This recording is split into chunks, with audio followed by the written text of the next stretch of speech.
అయితే ఇప్పుడు ఇప్పుడు గవర్నమెంట్ ఎట్లా ఉంది? గవర్నమెంట్ అంటే ఏం చేస్తున్నాడు గవర్నమెంట్? ఎవరు ఏం చేస్తున్నారు? పేదలకు ఏం చేస్తున్నాడు? ఏం చేస్తున్నాడు? ఎందుకు అవి ఇస్తున్నాడు కదమ్మా, ఇవి విద్యుత్ ఫ్రీ ఇస్తున్నాడు, సిలిండర్ ఫ్రీ ఇస్తున్నాడు. అంటే ఫ్రీ అంటే 500 ఒక్కటి కూడా రాలేదా? అదే పైసలు తీసుకున్నాను. పెన్షన్ ఒకటి వస్తుందా? ఇచ్చానంటే మా ఆయన చెయ్యను. ఇంకేం రావట్లే. ఫ్రీ బస్సు ఉంది కదమ్మా, ఇంకేమి? ఏం బస్సు బస్సు ఇరవై పెట్టింది బేపీ గారు. బస్సులు పెట్టి ఏం లాభం చెప్పు? అన్నైనా తక్కువ ధరలన్నా తక్కువ చేస్తానన్నా బాగుంది. బస్సులు అయితే ఏం లాభం అసలు? ఫ్రీ బస్సు పేదలకైతే మాకైతే వేస్ట్. బతుకు ఏం భూములు లేవు, బుట్టలు లేవు, ఏం బతకాలి మేము? బతుకు మేము ఏదైనా పోవడానికి బస్సు ఫ్రీగా అవుతుంది కదమ్మా మీకు? అయితే ఏం లాభం సార్? మా చెప్పదు. బస్సు ఫ్రీ అయితే ఈ మాలంతా మేము వేసుకొచ్చుకుంటామా? హైదరాబాద్ మేము వేసుకొచ్చుకుంటాం. బస్సులు 10 రూపాయలు తగ్గించానా అది చేసుకోవాలి కానీ బస్సులు లేక చదువుకొని వట్టిగా తిరుగుతున్నారు. జాబులు కూడా ఇచ్చింది కదమ్మా మొన్న 30,000 ఆయన కేసీఆర్ వేసిన. 18 వరకు చదివి నాకు ఇంతవరకు జాబ్ లేదు, ఏం లేదు. ఏం చేస్తాను చెప్పు? ఎట్లా బతకాలా మేము?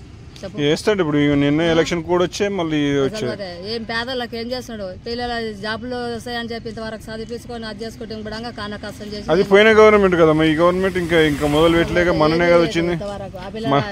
మననే వచ్చింది కదా. చదువుకొని వాటిగానే ఉన్నాం. ఎంపీ మహబూబ్నగర్ ఎంపీకి ఎవరెవరు పోటీ చేస్తున్నారు? ఇక బీజేపీ ఉన్నది, కార్ ఉన్నది, కాంగ్రెస్ ఉన్నది. ఇప్పుడు 3 బండ్లు అయితే తిరుగుతుంది. ఎవరు గెలిచినట్టున్నారు? ఇక కొత్త అంటే కొత్త ప్రభుత్వం ఈ కాంగ్రెస్ గవర్నమెంట్ బాగానే పనిచేస్తున్నా లేక కాంగ్రెస్ వేయాలనుకుంటారా? పబ్లిక్ ఏమంటారు? ఇప్పుడు తాగి నీకైతే నీకే నిజమంటారు. ఒరిజినల్ గా మీరు తాగనోడు వేరే ఉంటారు కదా. తాగనోళ్ళు అయితే మీకు ఎట్లా అనిపిస్తుంది? మీకు తాగనోళ్ళు అంతా ఇక బీజేపీకి గెలిపించకూడదు అన్నట్టున్నది. చాలా మందికి అంతే ఉందా? ఎందుకు? అది బాగా ఒక మతతత్వం పార్టీ కాబట్టా లేకుంటే కాదు? అది బీజేపీ 10 ఏళ్ళకి చేసి ఏం చేస్తున్నారు చెప్పి. ఇప్పుడు ఆంటీ వస్తే ఎట్లా కొత్త గెలిపించాలన్నట్టు. మరి టీఆర్ఎస్ గెలిపిస్తారా మరి? లేకుంటే ఇద్దట్లో ఇల్లే రావాలి కానీ బీజేపీ అయితే రాదు. దేశం అంతా అదే పాట.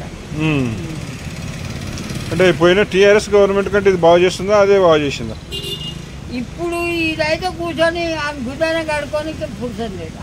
6 నెలలు 7 నెలలు వచ్చాను. ఈ 1 సంవత్సరం నడిస్తే తెలుస్తుంది. ఎవడే రాదు. అది ఓటు వేయాలి. ఎవరికి వేస్తారు? ఎట్లా ఉంది? ఏ గవర్నమెంట్కి వేస్తే బాగుంటుంది అని అనుకుంటున్నాను. 13వ తారీఖు వచ్చే నెల. ఇవాళ ఆల్రెడీ జానపేటది ఒక గ్రూప్ ఉంది. ఆ గ్రూప్ లా మాట్లాడుకోలేము. ఇంకా ఎవరికి ఇంకా అదే ఒక నిర్ణయానికి వస్తారు కదా, ఇది బాగుందా అది కావాలా. కొత్త గవర్నమెంట్ వచ్చింది, అది బాగుందా అనుకున్నాము. ఈర్లపల్లి శంకరన్న తిరగాలి అంటే తెచ్చినాము అనుకున్నాము. అవి అంతా మనం గ్రూప్ తెచ్చినాము అన్నకి. ఇట్లా మళ్ళీ కూర్చోలేము, చేయలేము, మాట్లాడుకోలేము. మరి ఆయన తెచ్చినప్పుడు ఆయనకే వేయాలి కదా. ఇగో మళ్ళీ ఎట్లా మాట్లాడతారు మా వాళ్ళు పెద్దవాళ్ళు? ఎందుకు మారుతారా? అప్పుడే 3 నెలలు 6 నెలలు మారుతారా? దీపాలు జరా ఉన్నది ఎట్లా రాకపోతే ఇంకా నిర్ణయించుకో. గెలిచే అవకాశం ఉంది. బీజేపీనా, కాంగ్రెసా, టీఆర్ఎస్ఆ? అభ్యర్థులను చూసేస్తారా, ఇంకో పార్టీలను చూసేస్తారా? పార్టీలను చూడవలసి ఉంటుంది, అభ్యర్థులను చూడవలసి ఉంటుంది. గత 10 సంవత్సరాల నుంచి కూడా కేంద్రంలో బీజేపీ ఉంది, రాష్ట్రంలో బీఆర్ఎస్ ఉంది. ఆయన కొన్ని ప్రజా వ్యతిరేక విధానాలు తీసుకోవడం వల్ల ప్రజల్లో బాగా తీవ్రమైనటువంటి వ్యతిరేకత స్టార్ట్ అయింది, మొదలైంది. ఇప్పుడు మొదటి టర్మ్లో దాటినాక 1 సంవత్సరం గడిచిన నుంచి స్టార్ట్ అయింది. అంటే మొదటి టర్మ్ ఒకటే 5 సంవత్సరాలు ఏం చేయలేడు కదా.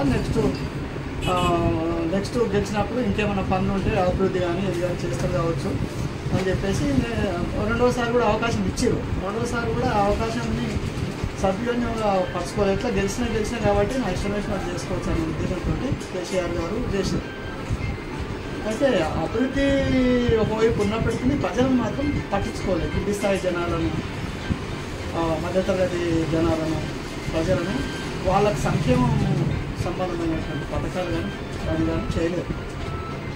ఇంకా బీజేపీ కేంద్రంలో ఉంటే మోడీ హామీలు ఆయన బీజేపీ వచ్చినప్పుడు అంటే స్టార్టింగ్లో ప్రచారంలో ఎన్నికల మేనిఫెస్టోలో చెప్పిన హామీలలో కనీసం ఒక 10% కూడా చేయలేదు. సో వాళ్ళకు కూడా ఇప్పుడు కేంద్రంలో కొంచెం మారే అవకాశం అయితే ఉంది. ఎక్కడ అంటే ఇప్పుడు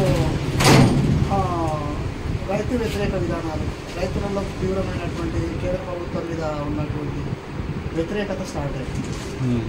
ఇంకొకటి ఏంటంటే వాళ్ళకున్న బలమంతా ఏంటంటే ఉత్తర భారతదేశంలోనే ఏమున్నది, రైతాంగం కూడా ఎక్కువ.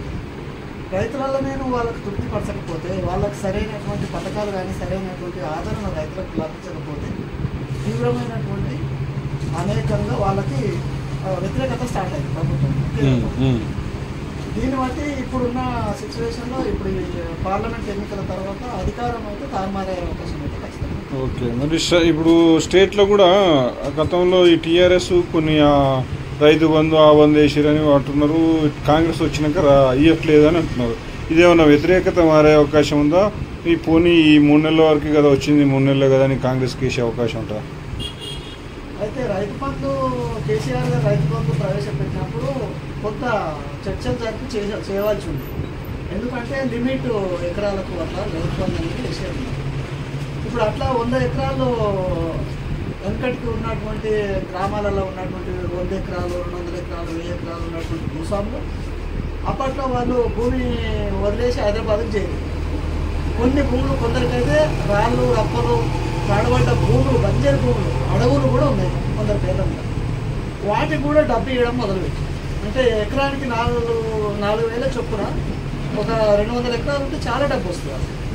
ఇదంతా ప్రజాధనము ముందే భూస్వామి, మళ్ళీ వాళ్ళకు రైతు బంధు పేరు మీద డబ్బులు ప్రతి నెల రావడం స్టార్ట్ అయింది. కాబట్టి అది చర్చలు జరిపి రైతులకు లిమిట్ అంటే ఒక 10 ఎకరాల లోపు వాళ్ళకి అందరికి వేసేది కార్యక్రమం పెట్టుకుంటే కేసీఆర్కు ఇచ్చిన వేళ వ్యతిరేకత ఎందుకు వచ్చిందంటే అందుకే వచ్చింది స్టార్ట్ అయింది. అట్లా కొన్ని పథకాలు కొన్ని స్కీమ్లు కరెక్ట్గా లేక కేసీఆర్ మీద కూడా వ్యతిరేకత వచ్చింది. కాబట్టి ఇప్పుడు మన కాంగ్రెస్ ప్రభుత్వం ఇప్పుడు నిర్మాణం వచ్చింది, రేవంత్ రెడ్డి ప్రభుత్వం. కాంగ్రెస్ ప్రభుత్వము మీద వ్యతిరేకత అనేది ఇప్పుడే చెప్పలేదు. సో ఏంటంటే వాళ్ళు ఎలక్షన్ ముందు, పోలింగ్ కంటే ముందు, లేదంటే 1 నెల 2 నెలల కంటే ముందు ఎంతైతే స్పీడ్గా ఎంతైతే ప్రజలకు అనుకూలంగా వాగ్దానాలు చేసిరో అంటే అంత స్పీడ్గా అయితే వెంటనే లేవు, పనులు స్టార్ట్ కాలేదు. సో దాన్ని బట్టి ఇప్పుడు ఆగమేఘాల మీద ఫ్రీ బస్సు పెట్టింది. ఫ్రీ బస్సు పెట్టినప్పుడు ప్రజల్లో ఏమైంది, అసలు ఫ్రీ పెట్టకూడదని కొందరు, పెడితే బాగుందని కొందరు, మరీ పేద ప్రజలకు ఉపయోగకరంగా ఉండేవి. కానీ కొంత బస్ ఛార్జీలు తగ్గించవలసి ఉండే అని ఈ ఫ్రీ పెట్టేది లేకుండానే ఉంది. అంటే మిశ్రమమైనటువంటి చర్చలు అయితే ఉన్నాయి జనాల వల్ల. అయితే అది ఒకటి మాత్రమే కనిపిస్తుంది కష్టానికి, అది ఒకటే కనిపిస్తుంది. అయితే ఆయన ఇప్పుడు కరెంటుది లేదు, కరెంటుది ఇంకా ఇంతవరకు అమలు కాలేదు, కరెంటుది అమలు కాలేదు. అదేవిధంగా ఈ గ్యాస్ది కూడా అమలు కాలేదు. మరి పెద్ద 4-5 బస్సుకి ఎట్లయితే స్పీడ్గా వేసిరో అంటే తొందరపడి వెంటనే చేసిరో బస్సుది తర్వాత ఈ గ్యాస్ది కానీ కరెంటుది కానీ చేయవలసి ఉండే. సో అది ప్రజల్లో చిన్నగా వ్యతిరేకత అని చెప్పలేము, కానీ ఆ భావన చర్చ అయితే మొదలైంది. అదే చాలా మంది ఇది వచ్చినాక రావట్లేదు, కొంతమంది ఇవ్వట్లేదు, ఏమి ఇవ్వట్లేదు కాబట్టి మేము వేయము అన్నట్టు కూడా కొంతమంది అది కరెక్ట్ అంటున్నారు. వాళ్ళు ఏమంటున్నారు అంటే రేవంత్ రెడ్డి ప్రభుత్వం ఏముంటుందంటే అంత అప్లకుప్ప చేసిపోయింది. ఈ అప్లకుప్ప నుంచి మేము తేరుకోవడము, దాన్ని సరి చేసుకోవడమే సరిపోతుంది. ప్రజలు కూడా అర్థం చేసుకోవాలి, తర్వాత ఈ ప్రతిపక్షాలు కూడా అర్థం చేసుకోవాలి. అప్పుడే ఎప్పుడు చేయకపోతున్నామని అంటున్నాం. కానీ ఈ 100 రోజుల్లోపు 4-5 చేస్తాను కదా, 100 రోజుల లోపు అయితే 4-5 స్కీమ్లు హామీలు ఏవైతే హామీలు ఉన్నాయో ఇచ్చినటువంటి అమలు చేస్తాను అన్నాడు. 100 రోజుల్లోపు 100 రోజులు దాటిపోయింది, చేయవలసి ఉండే.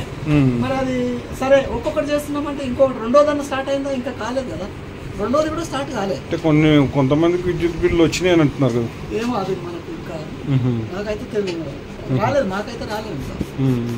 మాకు కూడా మీటాలు ఉన్నాయి కదా. మీకు ఎట్లా అనిపిస్తుంది ఇప్పుడు ఈ గవర్నమెంట్ మీద? ఏమనిపిస్తుంది మీకేమనిపిస్తుంది?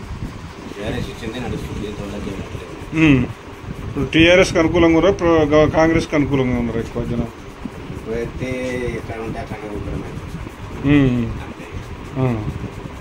ప్రత్యేకంగా ఏం లేదు అంటే ఆయన స్కాములు చేసిండు అవన్నీ ఏమైనా ఉన్నాయా జనాల్లో? ఆ కేసులు వాళ్ళ ఫోన్ ట్యాప్లో అవి ఇవన్నీ చేసిన ఏం వ్యతిరేకత లేదా? బస్ ఒకటి పెట్టిరు చూడు. ఎందుకు ఆ గ్యాస్ అది విద్యుత్ అవన్నీ వస్తున్నాయి? కొన్ని వచ్చినట్టే కొంతమందికి రాదా? నిజం కాదు అది? నిజం కాదు అది. ఇంకా గ్యాస్ ఇంకా ఏమనుకుంటారు ఈ పథకాలన్నీ రాకపోతే ఏమనుకుంటున్నారు? వ్యతిరేకంగా ఉన్నారు వేస్తారా ఓట్లు కాంగ్రెస్ పార్టీకి? సరే కొద్ది రోజులుగా వచ్చిందని ఏమన్నా చూసే అవకాశం ఉందా? తెలియదు ఇప్పటికైతే ఇంకేం తెలియదు. జనాలు ఏమనుకుంటారు అనేది? జనాలు ఏమనుకుంటున్నారు అంటే ఏమో మళ్ళీ ఇప్పుడు నడుస్తున్నాయి కదా మరి ఎలక్షన్లు. ఎలక్షన్ల తర్వాత మీరు ఏం చేస్తారో ఏమో తెలియదు కానీ మరి ఎలక్షన్లు అయిపోయాక చేస్తుండొచ్చు, అట్లనే నమ్మి చేస్తారా? ఏమో చెప్పలేము.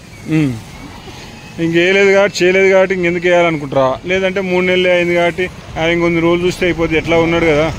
4 నెలలు అయిపోయినాయి, పింఛన్లు ఎక్కువన్నారు, అవే వేస్తున్నారు ఇప్పుడు. అంటే కనీసం ఒక గవర్నమెంట్ కోలుకోవాలంటే 6 నెలలన్నా పడుతుంది కదా, మరి 6 నెలలన్నా ఆగాలి కదా, అట్లానే ఆగేటట్లేరా? ఆగరా తెలియదు ఇప్పుడు, ఇంకా బయటికి రాలేదు. అంటే జనాలు అనుకునే దాన్ని బట్టి నీకు ఇటు కాంగ్రెస్కి వేస్తారా వేరే ఏ పార్టీకి వేస్తుండొచ్చు? ఇప్పుడు కాంగ్రెస్ అంటే ఇక్కడ మన వంశీచంద్రరెడ్డి కదా.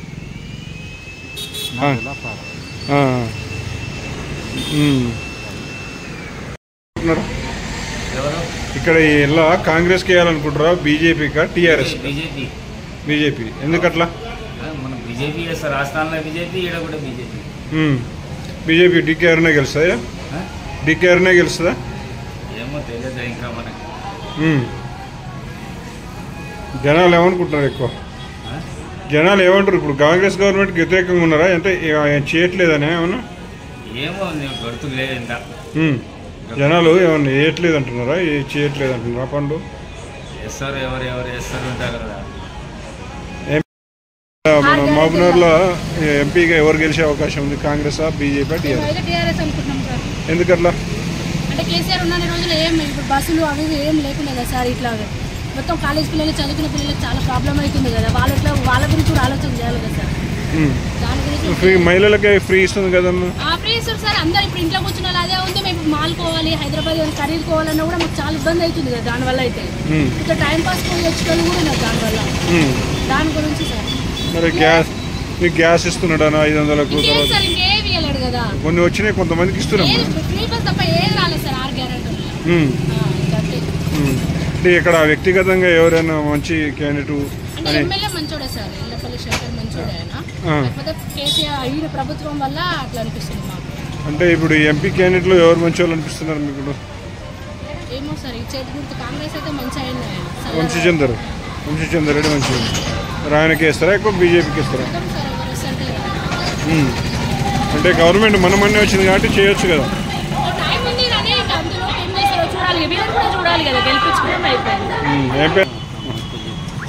డబుల్ బెడ్రూమ్లు అవి అన్నీ ఇవ్వలే కదా.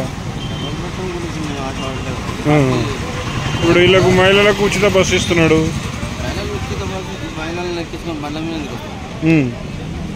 మీరు పోతున్నారు కానీ వాళ్ళకైతే ఫ్రీ ఉంది కదా. మనం విమానం బస్సులు ఎక్కించి మీరు బండి మీద అయితే రాలేరు కదా, మ్యారేజ్ కోసం. అప్పుడు ఆ బస్సులో ఆమె ఇవ్వాలి, మనం వెనక్కి ఇవ్వాలంటే బాగుంది కదా. అట్లా అంటే చాలా మంది మన మహిళల సీట్లే దొరుకుతలేవు కదా జనాలు. డబ్బులు పెట్టడానికి మన సీట్లు దొరుకుతుంది అదే అది బాగాలేదంట మహిళలది. బాగుందా బాగాలేదా మన దగ్గర లేడీస్కి తెలుసు. మన పార్టీ ప్రకారం అయితే మనకు పార్టీ ఉంది. ఏంది ఏ గెలిచే అవకాశం ఉంది? కాంగ్రెస్ ఉంది ఇక్కడ. అంటే ఎంపీ వంశీచంద్ర రెడ్డి గెలుస్తారా? అంటే డీకే అరుణ కూడా అట్లే ఉంది అంటారు. బాగానే డీకే అరుణ కూడా బాగానే ఉంది అంటున్నారు. నిజంగా ఈ కాంగ్రెస్ కొన్ని 6 గ్యారంటీలు చెప్పింది కదా, అన్ని రావట్లేవు అని అంటారు. నిజమేనా అది? బస్సు ఫ్రీ అన్నారు, బస్ ఒక్కటే వేసిండు, ఇంకా వేరే అయితే మరి అన్ని రాకుంటే వేస్తారా ఓటు జనాలు? వేసాం, ఇంకా ఆయననే గెలిచిండు ఎంపీ. ఇప్పుడు ఓట్లేదు, ఎంపీలేదు ఓట్లేదు, ఎంపీ ఓట్ల గురించి. ఇక్కడ మీకు అంటే ఈ కాంగ్రెస్ గవర్నమెంట్ బాగా చేస్తుందా లేదా? మరి అదే చెప్పండి. అంటే మరి కొన్ని గ్యారంటీలు అమలు కావట్లే ఉంటున్నారా? అమలు ఏం కాలే, బస్సు ఒకటి పెట్టింది అయితే ఏంటి గృహలక్ష్మికి 22,500 ఇస్తామన్నారు, ఇవ్వలేదు. మరి అది ఇవ్వలేదు కాబట్టి మరి ఇటు 500 అన్నారు, అది లేదు. మరి అది ఇవ్వలేదు కాబట్టి కాంగ్రెస్కి వేస్తారా మరి వేరే అగెనిస్ట్ పార్టీలకు వేస్తారా? ఏమనుకోవట్లే ఇంకా.